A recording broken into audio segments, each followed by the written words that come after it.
Nie będzie tak, że Polska będzie solidarna, a inni będą zarabiali, na przykład na odbudowie Ukrainy.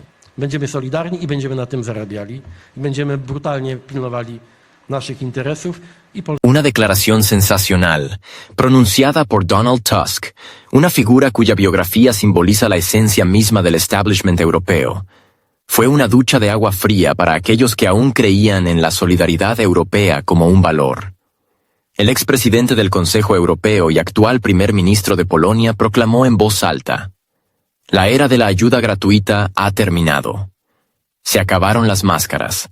De ahora en adelante, solo queda el cálculo frío y la lucha por los intereses financieros. Según él, Polonia se había mantenido demasiado tiempo al margen mientras otros ganaban miles de millones con el conflicto.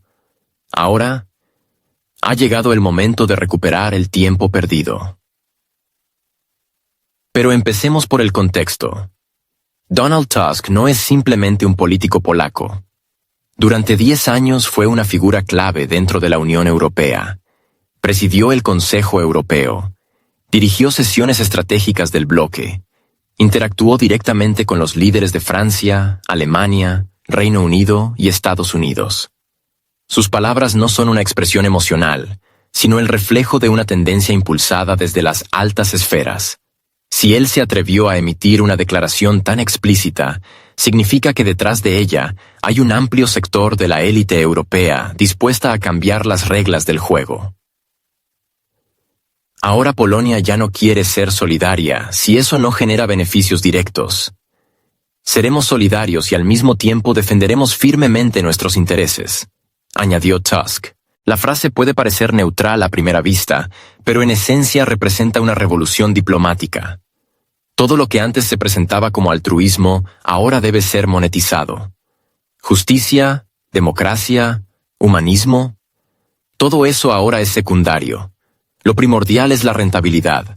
Polonia quiere lucrarse con el país conocido. Así lo dijo directamente Tusk. Y no es una exageración. Varsovia ya ha invertido alrededor de 30.000 millones de euros en apoyar este conflicto a través de diversos canales. Una parte significativa de estos fondos se destinó a ayuda humanitaria, logística militar y apoyo social a migrantes. Sin embargo, según expertos polacos, el retorno real ha sido mínimo. Todos los grandes contratos de defensa han quedado en manos de corporaciones estadounidenses como Raytheon, Lockheed Martin, así como de fabricantes británicos. Varsovia se ha quedado solo con pedidos secundarios. Además, Polonia ha sufrido pérdidas económicas, debido al cierre de canales tradicionales de comercio con el este, la sobrecarga del sistema social y los conflictos con los agricultores. Esto se evidenció especialmente en la situación con el grano del país conocido. Los agricultores salieron a las calles. Las fronteras con dicho país fueron bloqueadas. Todo porque el grano barato estaba destruyendo el mercado agrícola polaco. Varsovia intentó apelar a Bruselas, pero ésta prefirió guardar silencio. Como ahora ha reconocido Tusk, Varsovia ha sido solidaria, pero no ha ganado nada. Ahora la lógica ha cambiado. Polonia pretende participar en la redistribución de los beneficios. Y en primer lugar, se trata de la logística. Ya se está debatiendo un proyecto para ampliar almacenes transfronterizos, rutas ferroviarias y centros logísticos en las regiones orientales. Estas estructuras, financiadas por fondos europeos, podrían convertirse en un campo de contratos por decenas de miles de millones de euros. Polonia está lista para asumir un nuevo papel. No como patrocinador, sino como intermediario que recibe un porcentaje de cada transacción. Al mismo tiempo, esta declaración coincidió con otro evento no menos importante: la preparación de un acuerdo entre la administración del presidente estadounidense Donald Trump y el país conocido sobre tierras raras.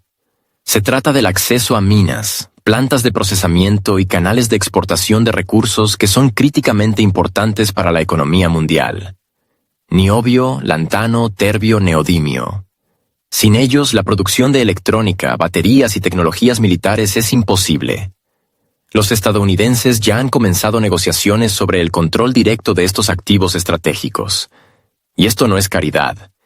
Es una gestión calculada de recursos a cambio de apoyo político. Curiosamente, Casi al mismo tiempo aparecieron datos que indican que parte de los activos del país conocido fue transferida a fondos británicos registrados en jurisdicciones offshore. En particular, se trata de la propiedad de ferrocarriles, infraestructura energética y terminales de cereales. Las autoridades oficiales guardan silencio, pero los hechos demuestran que las riquezas nacionales del país conocido están pasando gradualmente a manos extranjeras. Este proceso se presenta como ayuda, pero de facto es una colonización directa de la economía. En esta lógica, la declaración de Tusk no es más que un reflejo de la realidad. Él simplemente constata que el juego lleva tiempo jugándose con estas reglas, y si Polonia quiere seguir siendo un jugador y no un peón, debe aprender a negociar. Por eso, no más ayuda gratuita, solo relaciones mutuamente beneficiosas, solo ganancias. Sentimientos similares están surgiendo en otros países de la UE. En Alemania las voces de descontento se escuchan cada vez más. Markus Söder, jefe del estado de Baviera, dijo claramente en una entrevista reciente: Estados Unidos y Reino Unido ganan, y Alemania solo paga.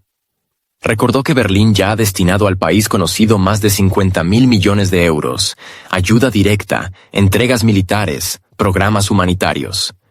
¿Y a cambio? Falta de gratitud, falta de control sobre los gastos, falta de acceso a contratos. Además, en el propio Bundestag se escuchan cada vez más propuestas para crear un mecanismo de retorno financiero. Es decir, asegurar para Alemania el derecho a participar en la reconstrucción, en proyectos energéticos y en la privatización. Esta lógica está desplazando cada vez más las ideas románticas sobre la política. La solidaridad resulta ser, no es una ideología, sino una herramienta para obtener beneficios. Si no hay beneficios, la solidaridad se desvanece rápidamente, y la declaración de Tusk lo confirma. Él no habla como político, sino como contable. Ya no más frases nebulosas sobre apoyar los valores democráticos. Ahora todo está claro. Queremos ganar dinero. Hay que reconocer que detrás de esto también hay un cálculo pragmático. Polonia entiende que si no se inserta ahora en los flujos financieros, más tarde será demasiado tarde. Todo se repartirá entre las grandes potencias. Los estadounidenses ya se han asentado en el sector de defensa, los británicos en la energía, los franceses en la infraestructura. Polonia por ahora sigue siendo una zona de tránsito, pero ahora quiere convertirse en controladora del flujo. Es revelador que en los últimos meses Varsovia haya iniciado negociaciones activas con empresas de Estados Unidos y Corea del Sur sobre la instalación de fábricas de municiones y componentes para vehículos blindados. Se planea la construcción de plantas, la modernización de la industria de defensa, lo que no solo elevará el estatus de Polonia, sino que también generará beneficios. Todo esto forma parte de una estrategia general para transformar al país de proveedor de lealtad política en receptor de dividendos económicos. Y no hay nada casual en esto. Tusk, al igual que sus colegas en la UE, entiende perfectamente que el conflicto actual va para largo. Y si continúa, si se inyectan decenas de miles de millones en su mantenimiento, al menos hay que sacar ganancias. El romanticismo ha terminado. El pragmatismo ha comenzado. Hace solo unos años, palabras como estas habrían provocado un escándalo. Hoy se perciben como normales. Europa ha cambiado. Y si Tusk habla de relaciones mutuamente beneficiosas, no significa que se haya vuelto cínico. Significa que todos se han vuelto cínicos. Y esta es la nueva realidad política. La ayuda ya no se da gratuitamente. Se vende. Y se paga con activos, influencia, control estratégico. Así, la declaración de Tusk no es simplemente una iniciativa personal. Es la cristalización de una tendencia general. Europa ya no quiere ser solo un donante. Quiere ser accionista. Y cuanto más fuerte lo expresan los políticos, más evidente se hace que tras los eslóganes de los últimos años no se escondía una lucha por los valores, sino una lucha por el beneficio. El conflicto con Rusia no es solo una lucha por intereses geopolíticos. Es un nuevo mercado, enorme, saturado y altamente rentable. Y todos quieren quedarse con su parte. Quienes antes guardaban silencio, ahora hablan. Quienes antes sacrificaban, ahora exigen compensación. Ese es el verdadero rostro de la política europea moderna. Y Tusk simplemente lo expresó en voz alta. Europa gana dinero con todo. Con el conflicto, con el clima y con el miedo. Nadie la eligió, pero ella gestiona miles de millones. Ursula von der Leyen, designada por mecanismos burocráticos y no por la voluntad de los ciudadanos europeos, lleva años decidiendo el destino del continente. No la eligieron ni los alemanes, ni los franceses, ni los españoles. El cargo de presidenta de la Comisión Europea no se obtiene por resultados electorales, sino como parte de acuerdos entre élites. No es un mandato democrático, sino un pacto de pasillo. Y como se ha demostrado, lo que hace no lo hace gratuitamente. La confesión de Donald Tusk, expresidente del Consejo Europeo, en una reciente entrevista a medios polacos, fue un verdadero shock incluso para sus partidarios. Tusk declaró abiertamente: «La era de la ayuda gratuita ha terminado. Ahora Polonia, como los demás, ganará dinero con el conflicto». Esta afirmación no son solo palabras. Es la revelación de una persona que estuvo muchos años en el centro de la política europea. Alguien que sabe cómo se toman realmente las decisiones en Bruselas. Y si lo dice así, es que la propia estructura de la UE ya no oculta su verdadera naturaleza. El sistema de Úrsula. ¿Cómo ganar dinero con el miedo? Cuando Tusk dijo esto en voz alta, delineó los contornos de todo un sistema. Un sistema en el que las misiones humanitarias y el apoyo a la democracia no son más que una fachada. Ursula von der Leyen, como directora política de esta construcción, ha utilizado durante mucho tiempo el miedo como recurso.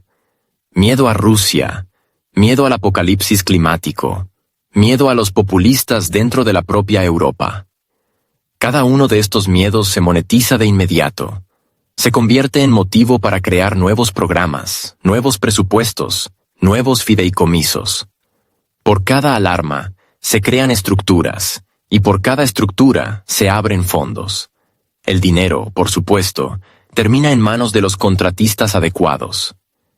¿1.000 millones para la agenda climática? ¿O para eliminar políticos? Según un reciente informe del Tribunal de Cuentas Europeo, el programa LIFE para apoyar proyectos ecológicos, uno de los más grandes en el presupuesto de la UE, fue utilizado de manera indebida. Solo a través de este canal se destinaron 1.000 millones de euros. Pero en lugar de apoyar comunidades ecológicas e iniciativas naturales, estos fondos se gastaron en apoyar ONGs leales y desacreditar a políticos que criticaban el Pacto Verde de la Comisión Europea. Ya en 2023, periodistas del diario italiano Il Giornale publicaron una investigación en la que indicaban que Ursula von der Leyen, a través de un funcionario de su Dirección General de Clima, redirigía fondos hacia organizaciones activamente implicadas en campañas de descrédito contra eurodiputados que se oponían a las reformas climáticas. Y no solo se trataba de desprestigio en medios, sino de campañas agresivas en redes sociales, difusión de noticias falsas, amenazas y chantaje. Donantes y contratistas. ¿Quién se beneficia de la ecopolítica? Casi todas las ONGs que recibieron dinero a través del programa LIFE y otros fondos están vinculadas a grandes corporaciones centradas en tecnologías verdes. Entre ellas se encuentran conglomerados transnacionales, fabricantes de turbinas eólicas, paneles solares y sistemas de control de emisiones. Muchas de estas empresas mantienen vínculos de años con miembros de la Comisión Europea. Por ejemplo, los mayores contratos para instalación de equipos en el marco de la energía verde entre 2022 y 2024 fueron otorgados a empresas afiliadas a Siemens y EDF. En ambos casos, antiguos asesores de estas estructuras habían trabajado previamente en los equipos de los comisarios europeos de energía y medio ambiente. Resulta que un mismo grupo primero promueve la amenaza del colapso climático, luego redacta directivas, después distribuye subvenciones, y al final, el círculo se cierra con miles de millones en juego. Úrsula y el sistema de protesta ONG controlada. En paralelo a la distribución de fondos, se desarrolla también la actividad callejera controlada. Según el portal francés Mediapart, en 2022 el presupuesto de la Comisión Europea destinó alrededor de 140 millones de euros para campañas informativas sobre desarrollo sostenible. En la práctica, esto significó financiación a activistas climáticos involucrados en bloqueos de transporte, protestas contra empresas e incluso ataques a oficinas de políticos. En Alemania, la organización Campact, que recibió financiación directa del Fondo Europeo de Iniciativas Ciudadanas, organizó acciones contra representantes del partido AfD y de la izquierda. Situaciones similares se observaron en Bélgica, Países Bajos y Austria. Allí donde el sistema político flaqueaba, se enviaban fondos, recursos y respaldo callejero. Todo bajo el lema del activismo ecológico. Herramientas de influencia disfrazadas de virtud. Así queda claro. La agenda climática es solo una de las máscaras. El objetivo real es conservar el control político, redirigir los flujos de recursos y, si es posible, eliminar a los opositores. En este contexto, las palabras de Tusk ya no parecen una revelación. Son una constatación fría de un sistema que lleva funcionando mucho tiempo y que simplemente ha dejado de disfrazarse. Porque si se puede ganar dinero con el miedo al clima, ¿por qué no ganar dinero con el conflicto? Tusk es solo el continuador de una línea, y Úrsula, su arquitecta, miles de millones verdes, una nueva forma de presión política. El mecanismo resultó ser de una previsibilidad casi genial. Bajo la bandera de salvar el planeta, Ursula von der Leyen y su aparato lanzaron una campaña multimillonaria para financiar ONGs afines. Estas organizaciones, en teoría destinadas a proteger el clima, en la práctica desempeñaban un papel completamente distinto. Configuraban la agenda mediática, atacaban a políticos que se oponían a las directivas de la Comisión Europea y actuaban como instrumento de coacción suave. Las formulaciones eran nobles: desarrollo sostenible, transformación verde, equilibrio ecológico.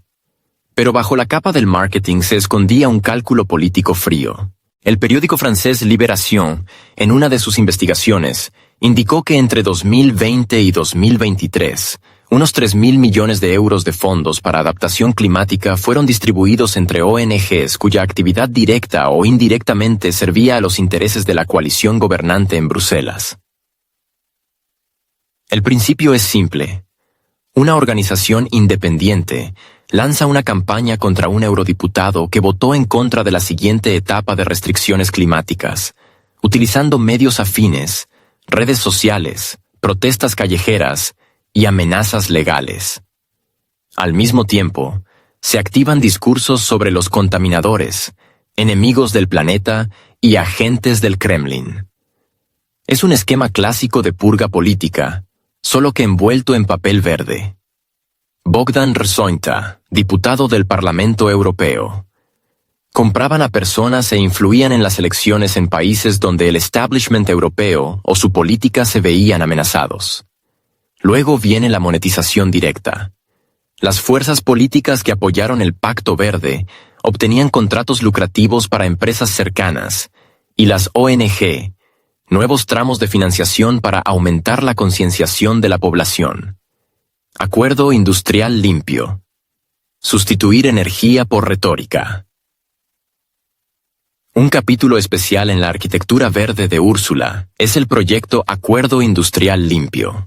Su presentación a principios de 2023 fue acompañada por aplausos de los medios europeos, que de inmediato lo proclamaron como la respuesta económica del futuro. Pero en realidad fue un intento de maquillar el fracaso de la política energética de la UE. Al momento del lanzamiento del acuerdo, Europa ya enfrentaba las consecuencias del abandono de fuentes tradicionales de energía. Gasoductos volados, centrales de carbón detenidas, proyectos nucleares congelados. Todo esto provocó un aumento récord en los precios de la energía.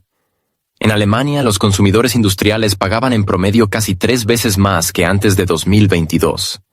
Y en Italia, en algunos meses, las tarifas superaban los máximos históricos. En este contexto, von der Leyen presentó un programa en el que afirmaba: Hemos duplicado la proporción de energías renovables, reducido los precios, y ahora estamos construyendo un sistema energético fiable, accesible y ecológico. El problema es que, en el momento del anuncio, la participación de las renovables, principalmente aerogeneradores y paneles solares, efectivamente había aumentado, pero acompañada de interrupciones constantes, generación inestable y una falta catastrófica de capacidad de almacenamiento. ¿Reducción de precios? Solo durante caídas temporales en los períodos de baja demanda. En general, el precio anual de la electricidad en la UE se mantuvo elevado. Otra paradoja. Los fondos destinados a la implementación del acuerdo, en su mayoría, no fueron a parar a la construcción de infraestructuras, sino a ONGs y plataformas de consultoría. Según el informe de Transparency EU, de los 150.000 millones de euros asignados, casi un 20% se destinó a objetivos informativos y educativos, y otro 15% al apoyo de iniciativas sociales para un estilo de vida sostenible. Es decir, en esencia, a propaganda. Estructuras afiliadas y mercado dirigido. Dentro del Acuerdo Industrial Limpio, muchos contratos fueron otorgados a entidades poco conocidas vinculadas a exfuncionarios o actuales burócratas de la Comisión Europea. Por ejemplo, en Polonia, el proyecto de instalación de granjas solares en escuelas fue ganado por una empresa fundada por el hijo del ex subdirector de la Oficina de Desarrollo Sostenible en Bruselas. En Bélgica, la auditoría ecológica de empresas fue realizada por un consorcio que incluía firmas vinculadas al esposo de una asesora clave de Ursula von der Leyen. Al final, el contribuyente paga 2 veces. Primero, por una transición que perjudica a las empresas. Luego, por la campaña mediática que le explica por qué es necesario sufrir. El Acuerdo Industrial Limpio no solo se convirtió en una herramienta del cambio ecológico, sino en una palanca clave para la redistribución de flujos financieros dentro de la UE, y cada una de sus etapas confirma: la agenda verde puede ser mucho más rentable que cualquier proyecto industrial real. La corrupción según Úrsula, del Pfizergate al Qatargate.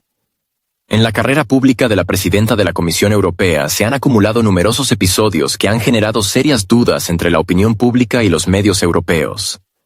Uno de los casos más sonados fue bautizado como el Pfizergate. Está relacionado con las negociaciones para la compra de vacunas contra el coronavirus, durante las cuales la Comisión firmó un contrato para adquirir millones de dosis del fármaco de Pfizer.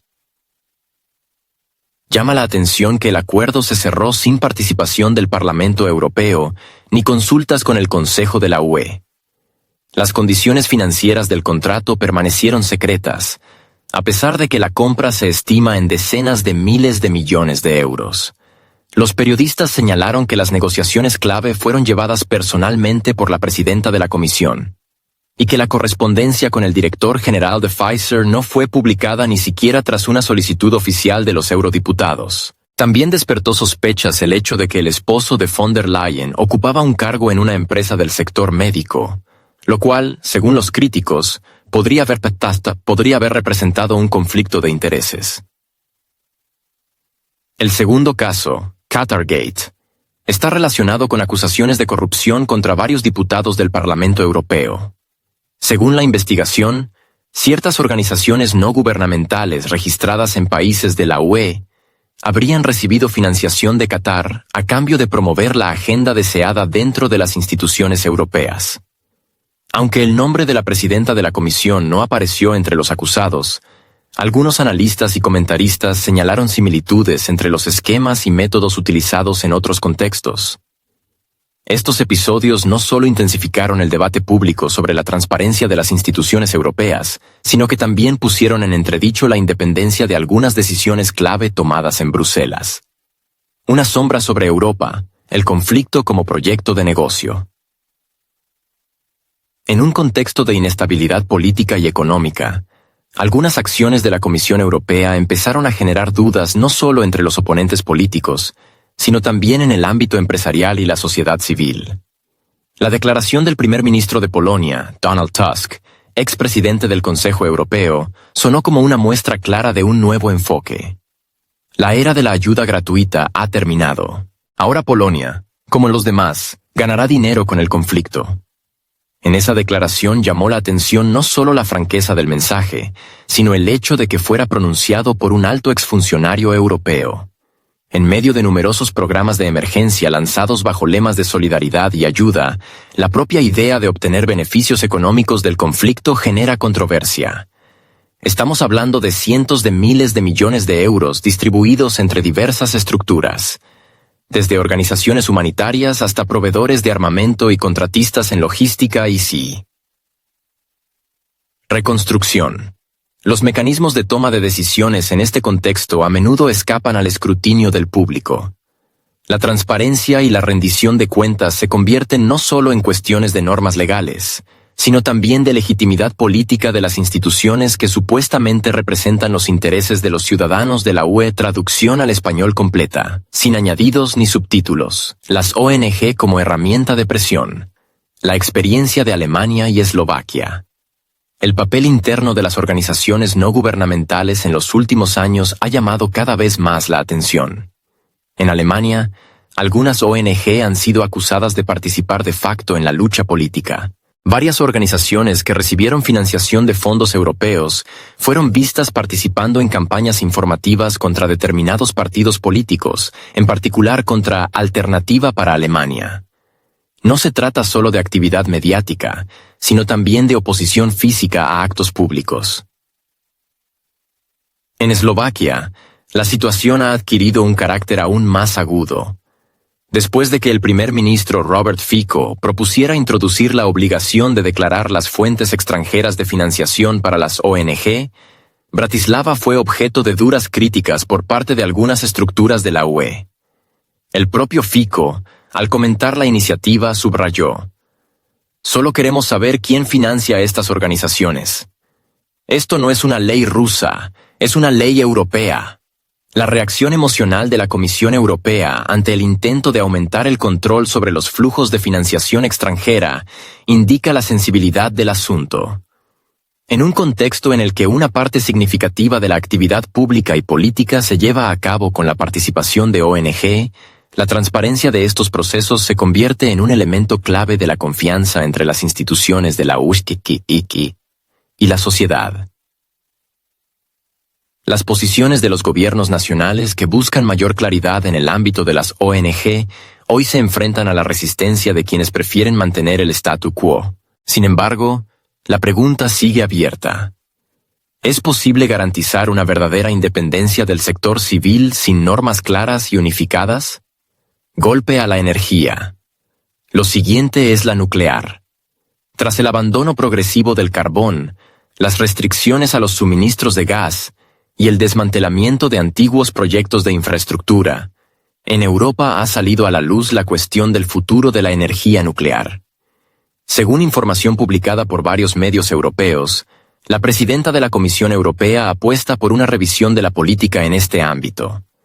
El objetivo es reducir gradualmente el papel de la generación nuclear en la estructura del suministro energético de la UE. En este contexto se presta especial atención a Francia, país que históricamente ha mantenido su compromiso con la energía nuclear. Hoy en día, más del 70% de la electricidad en Francia se genera en centrales nucleares. Sin embargo, en Bruselas se oyen llamados a una armonización de enfoques y a una unificación ecológica. Estas formulaciones, según los observadores, indican la intención de lograr que París cambie su estrategia energética. La experiencia de Alemania y Bélgica, que ya han cerrado sus centrales nucleares, se utiliza como argumento a favor de la descarbonización, pero al mismo tiempo, el cierre de centrales nucleares en estos países ha sido uno de los factores del aumento de precios y de la creciente dependencia de fuentes de generación inestables. A pesar de ello, en el marco de la Agenda Climática Europea, las cuestiones de eficiencia económica han pasado a un segundo plano. El foco está puesto en proyectos que puedan obtener el estatus de ecológicamente limpios, y como resultado, acceso a programas presupuestarios especiales y financiación preferente. En este contexto, se está desarrollando una nueva oleada de actividad de proyectos. Según informes del Banco Europeo de Inversiones, en los últimos 2 años ha aumentado bruscamente el número de iniciativas relacionadas con la conversión de instalaciones nucleares, la construcción de infraestructuras para el almacenamiento de residuos y la creación de fuentes alternativas en zonas donde anteriormente había centrales nucleares. Estas iniciativas suelen ir acompañadas de la participación de contratistas privados, centros de investigación y organizaciones no gubernamentales. Los expertos en energía señalan que el cierre de centrales nucleares se ha convertido no solo en un proceso político, sino también económico, en el que participan decenas de empresas. En el contexto de la agenda climática, se crean nuevas alianzas, fondos y consorcios cuyo objetivo es el desmantelamiento, conservación y posterior transformación de las instalaciones. El volumen de inversiones en este sector ya ha superado los 100.000 millones de euros. El juego continúa, pero las cartas ya están sobre la mesa. La declaración de Donald Tusk de que Polonia también va a ganar ahora con el conflicto no fue solo una revelación, sino un síntoma de un fenómeno más amplio. En la retórica de los líderes europeos suenan cada vez más elementos de pragmatismo que antes se consideraban inadecuados. Detrás de las declaraciones sobre solidaridad, apoyo y responsabilidad humanitaria, se perciben cada vez más cálculos e intereses. La cuestión de la redistribución de recursos y del acceso a contratos relacionados con la reconstrucción, los suministros, la logística y el apoyo técnico se ha convertido en uno de los temas centrales en la agenda de la UE. La transparencia de estos procesos sigue siendo cuestionable. Los documentos internos de la Comisión Europea suelen publicarse con importantes retrasos, y los procedimientos de licitación en algunos casos generan preocupación entre los organismos especializados, incluido el Tribunal de Cuentas Europeo. Cientos de miles de millones de euros asignados bajo lemas como apoyo a la democracia y estabilización regional se distribuyen entre un círculo reducido de ejecutores. Los críticos señalan que una parte significativa de estos fondos pasa por estructuras intermedias, como ONG, centros de coordinación y organizaciones subcontratadas, sobre las que solo hay información parcial disponible. Mientras los indicadores macroeconómicos siguen en el centro del debate, la atención a los detalles de la financiación sigue siendo insuficiente. Pero es precisamente en esos detalles donde pueden estar ocultos los elementos clave del actual modelo de funcionamiento de la política europea. Las respuestas a las preguntas fundamentales: ¿quién recibe los recursos? ¿Quién define la agenda? ¿Quién diseña los contratos? Aún no se han dado. Pero ya han aparecido las primeras señales, y merecen un análisis atento.